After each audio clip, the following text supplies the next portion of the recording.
ಉಷ್ಣವಲಯದ ಬೆಳೆಯಾಗಿರುವ ಸುವರ್ಣಗಡ್ಡೆ ಆಫ್ರಿಕಾ ಖಂಡದಲ್ಲಿ ಹೆಚ್ಚು ಬೆಳೆಯುತ್ತದೆ. ನೈಜೀರಿಯಾ ಅತಿ ಹೆಚ್ಚು ಈ ಗಡ್ಡೆ ಬೆಳೆಯುವ ದೇಶವಾಗಿದೆ. ಉಷ್ಣವಲಯದ ಎಲ್ಲ ದೇಶ ದ್ವೀಪಗಳೆಲ್ಲ ಬೆಳೆಯುವ ಸುವರ್ಣಗಡ್ಡೆಯು ಸಾಕಷ್ಟು ಪಿಷ್ಟ ಹೊಂದಿರುವುದರಿಂದ ಕೆಲವೆಡೆ ಮುಖ್ಯ ಆಹಾರವಾಗಿಯೂ ಬಳಕೆಯಾಗ್ತದೆ. ಅಚ್ಚಿ ಮದ್ದುಗಳಲ್ಲಿಯೂ ಸುವರ್ಣಗಡ್ಡೆ ಮತ್ತು ಗಿಡ ಜಾಗ ಹಿಡಿದಿದೆ. ಆಫ್ರಿಕಾ ಖಂಡದಲ್ಲಿ ಒಟ್ಟು ಜಾಗತಿಕ ಸುವರ್ಣಗಡ್ಡೆ ಉತ್ಪಾದನೆಯ 90% ಹೆಚ್ಚು ಈ ಗಡ್ಡೆ ಬೆಳೆಯುತ್ತಿದೆ. ಇದರಲ್ಲಿ ಹಲವು ಜಾತಿಗಳೂ ಇವೆ. ಉಷ್ಣವಲಯದ ಎಲ್ಲ ಕಡೆ ಇದು ವ್ಯಂಜನವಾಗಿ ಬಳಕೆಯಲ್ಲಿದೆ. ಗಡ್ಡೆಯಲ್ಲದೆ ದಂಟನ್ನು ಕೂಡ ಸಾಂಬಾರು ಮಾಡುತ್ತಾರೆ.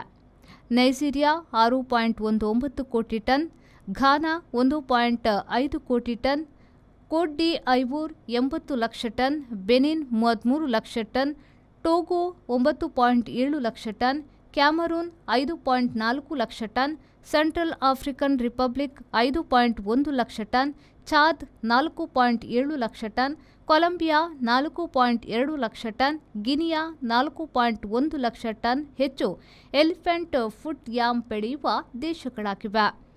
Bangladesh, Bharat, Philippines, Indonesia, Thailand, Malaysia, ಚೀನಾಗಳಲ್ಲೂ ವ್ಯಾಪಕವಾಗಿ ಬೆಳೆಯುವರು.